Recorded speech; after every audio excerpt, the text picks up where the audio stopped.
एक राजा और 3 रानी। बहुत समय पहले की बात है। एक बड़े राज्य में एक न्यायप्रिय और बुद्धिमान राजा राजवर्धन राज्य करता था। उसके पास 3 रानियां थीं। रानी चंदिका, रानी मधुलता और रानी शांतिका। रानी चंदिका तेज दिमाग की थी, हर बात को चतुराई से सुलझाने वाली। रानी मधुलता बहुत ही दयालु और सबकी मदद करने वाली थी। और रानी शांतिका शांत, रहस्यमयी और प्रकृति से प्रेम करने वाली थी। लेकिन एक दिन अचानक राजा गंभीर रूप से बीमार हो गया। राजवैद्य, तांत्रिक और हकीम सब हार मान गए।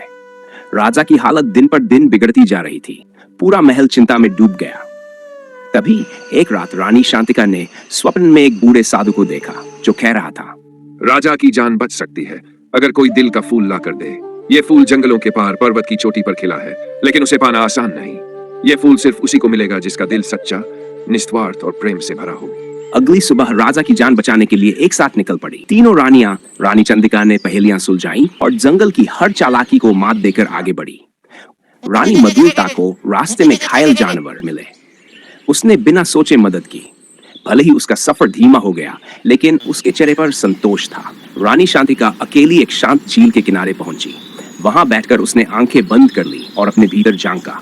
क्या मैं राजा के लिए कुछ भी कर सकती हूँ? उसकी आंखों से एक बूंद आंसू गिरा और झील में एक दिव्य फूल खिला। वही दिल का फूल धीरे धीरे हवा में उठा और शांतिका की गोद में आ गिरा। उसने फूल को अपने दुपट्टे में संभाला और राजमहल की ओर लौट पड़ी। कुछ समय बाद तीनों रानियां एक साथ महल पहुंची। रानी चंदिका ने बताया, मैंने जंगल के सारे रहस्य सुलझा दिए। रानी मधुलता ने बताया, मुझे रास्ते में एक घायल बकरी मिली, बेचैन सी तड़प रही थी। उसे देखकर मेरा दिल कांप उठा। मैं आगे बढ़ नहीं सकी। और शांतिका ने जैसे ही फूल राजा के सीने से लगाया गया, चमत्कार हुआ। राजा की आंखें खुल गई, चेहरा चमक उठा और वह फिर से स्वस्थ हो गया।